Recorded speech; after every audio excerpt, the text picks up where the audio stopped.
M के times news में आपका स्वागत है। मैं हूं एम के आजाद। झारखंड की चुनावी दंगल में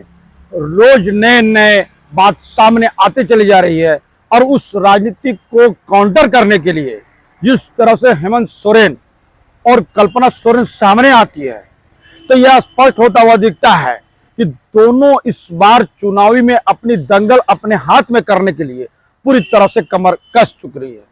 तो आज हम इसी को टटोलने की कोशिश करते हैं कि सचमुच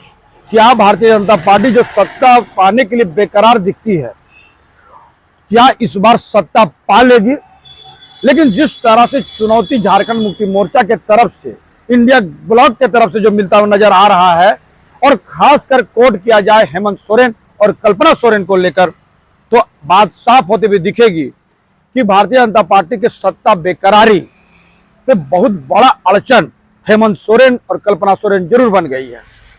झारखंड मुक्ति मोर्चा को चार चांद तो जरूर हेमंत सोरेन ने जरूर बना दिया है। झारखंड मुक्ति मोर्चा की बात कर लिया जाए तो झारखंड मुक्ति मोर्चा को उज्र में पहुंचाने वाला, मतलब मुकाम तक पहुंचाने में हेमंत सोरेन का बड़ा अहम रोल जरूर है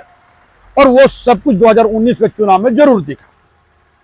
और इस वक्त में जो नई बात सामने आ जा रही है और उसको लेकर जो काउंटर किए जा रहे हैं, आज हम उसको भी टटोल लेते हैं और समझने की कोशिश करते हैं कि जब हेमंत सोरेन के कार्यक्रमों में, उनके भाषणों में जब हसदेव अरण्य जंगलों की बात आ जाए तो राजनीति में एक नया ट्विस्ट जरूर नजर आता है। यूं तो भारतीय जनता पार्टी के तरफ से जो बात सामने आते हुए दिखती है, बटोगे तो कटोगे, और तमाम तरह की बातें, चाहे वो बांग्लादेशी घुसपैठिए के लेकर हो या तमाम तरह के मुद्दों को लेकर जिस तरह से प्रहार करती है, और भारतीय जनता पार्टी इसी मुद्दे पे अपने आप को सत्ता के नजदीक जाते हुए दिखती है, तो इसको कहा क्या जाए। आज हसदेव अरण्य की बात इसलिए भी महत्वपूर्ण है कि जिस तरह से हेमंत सोरेन ने हसदेव अरण्य जंगल की बात करके जिस तरह से आदिवासी वोट को अपने पाले में रखने में कामयाबी हासिल करते हुए दिखे,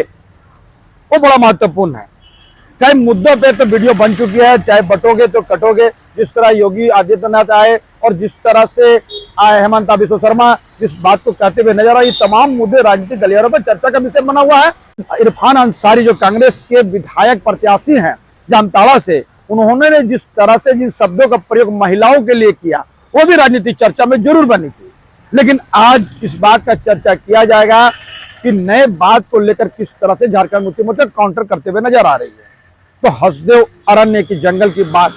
आज इसको टटोल लेते हैं। हसदेव अरण्य के बात करने से पहले यह बात जानना जरूरी है कि यह बात आज झारखंड की राजनीति में क्यों कौनता हुआ चला गया, क्योंकि सबसे बड़ी बात है कि भारतीय जनता पार्टी को सबसे ज्यादा चुनौती इस वक्त में संथाल परगना के एरियो में पड़ता है, और उसके बाद दूसरा जो सबसे बड़ी चुनौती कोल्हान को लेकर है।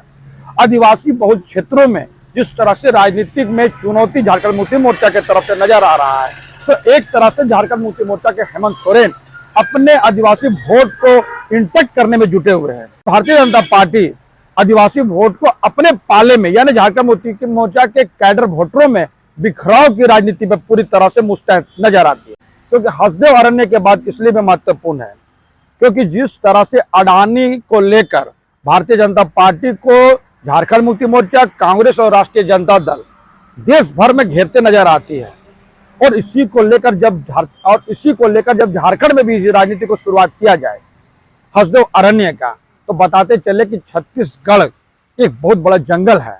करीब 1,70,000 हेक्टेयर में फैली हुई जमीन, और इसमें पूरी जंगल, और इस जंगल की सबसे बड़ी खासियत यह है कि इनके दो छोर, एक छोर मध्य प्रदेश से मिलता हुआ नजर आता है तो दूसरा छोर वो झारखंड से मिलता हुआ है, और वो अभी पलामू क्षेत्र से, पलामू प्रमंडल क्षेत्रों से जरूर मिलता हुआ नजर आ रहा है। और बताया जाता है कि जल, जंगल और जमीन आदिवासियों की मूल पहचान होती है, और आदिवासी आंदोलन इसी बात को लेकर करते हैं कि उनकी जल, जमीन और जंगल पर कोई अतिक्रमण ना कर पाए, उसको कोई छीन ना पाए। एक तो आदिवासी जंगलों में यानी पेड़ों की पूजा करते हैं, वो अपने एक परंपराओं को, एक तरह से अपनी धार्मिक कर्मकांडों को इसी के इर्द गिर्द रखते हुए नजर आते हैं। तो इसको भी समझ लेने की जरूरत है कि इस वक्त में छत्तीसगढ़ में आदिवासी सीएम है, और आदिवासी सीएम के रहते जब हसदेव अरण्य जो 1,70,000 हेक्टेयर में फैली हुई इतनी बड़ी जंगल है,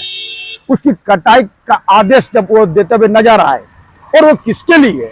तो वो अडानी के एक पावर प्लांट के बारे में बात किया जा रहा है। और 7 साल कोयला खदानों की खोज की, और कोयला खदानों की खुदाई के लिए एक बड़े जंगल कटाई की तरफ जब भारतीय जनता पार्टी के मुख्यमंत्री बढ़ते हुए दिखे, और जिस तरह से आंदोलन हसदेव अरण्य के लेकर सामने आया, आदिवासी पूरी तरह से आंदोलन करते हुए नजर आए। कई पुलिसकर्मी भी इस आंदोलन में घायल हुए, तो कई आदिवासियों की भी चोटिल होने की खबर सामने आते हुए दिखती है। एक रिपोर्ट के मुताबिक करीब 20,000 से ज्यादा जंगल काटे जा चुके हैं, और अंदाजा लगाया जा रहा है कि 2.5 लाख से ज्यादा जंगल और काटे जाएंगे, यानी पेड़ की कटाई होगी। तो मैंने कहा ना कि इस वक्त में आदिवासियों की जो पहचान है वो जल, जंगल और जमीन को लेकर है, और इसको बचाने के लिए आदिवासी किसी भी तरह से अपने लड़ाई को लड़ने में पीछे नहीं रहते हैं। वो सब कुछ इसी के इर्द गिर्द उनका घूमता भी है, क्योंकि उनका अस्तित्व का लड़ाई भी इसी को लेकर है। एक तो उनकी आजीविका का बड़ा साधन भी जंगलों से जुड़ा रहता है, और जिस जंगल की बात किया जा रहा है हसदेव अरण्य का, वो इतनी बड़ी जंगल है जिसमें हाथियों का एक बड़ा झुंड जरूर रहता है, भालुओं का एक बड़ा डेरा उसमें जरूर जमा हुआ है, और सांपों का एक बड़ी प्रजाति भी वहां जरूर पाया जाता है। और बताया जाता है, और कई तरह की चिड़िया और कई तरह की तितलियां वहां बड़ी मात्रा में पाई जाती है। जंगल का क्या महत्व है ये हमारे दर्शक आसानी से समझ सकते हैं। और यही से एक नदी गुजरती है जिसका नाम हसदेव नदी है, और इसके इर्द गिर्द जो भी पावर प्लांट लगाए गए हैं, जिसकी पानी की सप्लाई भी हसदेव नदी से होती है। जंगल के साथ साथ नदी का बचाव के लिए भी आदिवासी पूरी तरह से मुस्तैद नजर आए और आंदोलन करते हुए नजर आए, क्योंकि जंगल का लड़ाई में जिस तरह से आदिवासी पूरे देश में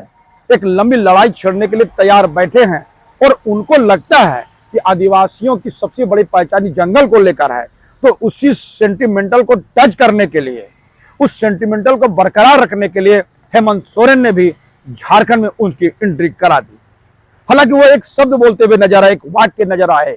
लेकिन जिस बात को लेकर उन्होंने झारखंड के आदिवासियों को ललकारने का काम किए, उनको अपने पाले में लाने का काम किए, वो बड़ा दिलचस्प है। मैंने कहा ना कि नित्य नए नए बात सामने आते चले जा रही है, और उसको जिस तरह से काउंटर करते हुए नजर आ रही है उसको भी समझने की जरूरत है। क्योंकि हेमंत सोरेन ने एक बार और काउंटर किया था, और वो किए थे आपके गोड्डा के अडानी पावर प्लांट को लेकर, क्योंकि इस बात को लेकर भी उन्होंने इसलिए सवाल खड़ा किया था कि गोड्डा में जो पावर प्लांट अडानी के लगे, उसमें सप्लाई तो बांग्लादेश को ही होना है, यानी लगातार उसकी जो बिजली सप्लाई हो रही है, जो उसकी सप्लाई होगी वो सिर्फ बांग्लादेश को मिलेगा, झारखंड को नहीं मिलेगा। और 2012 की जो ऊर्जा नीति थी, उसमें जब तत्कालीन मुख्यमंत्री रघुवर दास ने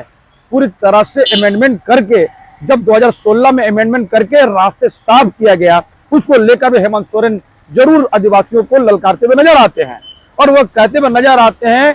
कि इस वक्त में भारतीय जनता पार्टी की नजर यहाँ के खनिज संपदाओं पर है। दर्शकों को ज्ञात होगा कि 3 आदिवासी राज्य ऐसे हैं जो खनिज संपदा से भरे हुए हैं, और आदिवासियों को इसी से विस्थापित का सामना करना पड़ा है। एक बात कर लिया जाए उड़ीसा को लेकर, दूसरी छत्तीसगढ़, और तीसरा झारखंड। इन राज्यों में खनिज संपदाओं के साथ आदिवासियों का जुड़ाव भी सामने आता हुआ दिखता है, क्योंकि जितने भी खदानें नजर आ रही है वो सब कुछ जंगल से ही तो होता हुआ गुजरता है। यानी जंगल की कटाई के बिना कोई भी खुदाई, चाहे कोयले की हो या दूसरे खनिज पदार्थों की हो, संभव नहीं है। और वहीं से लड़ाई शुरू होती है, और यहीं से शुरू होता है आदिवासियों का विस्थापन का मामला। क्योंकि आदिवासी विस्थापित होते हैं तो सरकार के मुताबिक बसना नहीं चाहते हैं, क्योंकि उनकी पहचान तो जंगल, जमीन और जंगलों से है। तो जल, जंगल और जमीन से उनकी जब पहचान है, तो उसी के इर्द गिर्द तो वो ताना बुनेंगे, और इसी को बात उठाने के लिए तैयार बैठे हुए हैं इस वक्त हेमंत सोरेन। तो गोड्डा के अडानी पावर में जिस तरह से एसपीटी कानून को उल्लंघन करके जिस तरह से अडानी के लिए रास्ते साफ किए गए, इसी को ललकाने के काम हेमंत सोरेन जरूर करते हुए नजर आ रहे हैं। क्योंकि संथाल परगना के क्षेत्र में गोड्डा के पावर प्लांट आते हैं और इसमें आदिवासियों के लिए एसपीटी कानून बना हुआ है, जिसके तहत में जमीन को लेने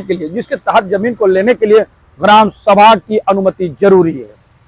और इसी तरह से हसदेव अरण्य को लेकर भी है, वहां भी आदिवासी जिस बात को लेकर मुखर होते हुए नजर आते हैं, आंदोलन करते हुए नजर आते हैं कि 5वीं अनुसूची में यह डाला गया है, यह जंगल, यह मध्य भारत का फेफड़ा कहलाने वाला यह जंगल है। तो बिना ग्राम सभा की अनुमति के हसदेव अरण्य में जंगल कैसे काटे जा रहे हैं? और जंगल तो काटे गए गोड्डा में भी, और किस तरह से जंगल काटकर और आदिवासियों की जमीन लेकर किस तरह से पावर प्लांट अडानी को दिए गए, इसी बात को उद्वेलित करने के लिए हेमंत सोरेन पूरी तरह से मुस्तैद होते हुए दिखते हैं। और अंदर खाने की रिपोर्ट पर यकीन किया जाए तो यह बात स्पष्ट होता है कि इसीलिए आदिवासियों की रुझान झारखंड मुक्ति मोर्चा की तरफ से होता हुआ दिखता है। और तमाम वो मुद्दे जो इस वक्त में आदिवासियों के हित के लिए है, वो तमाम मुद्दों को जब घोषणा पत्र में वो देते हुए नजर आए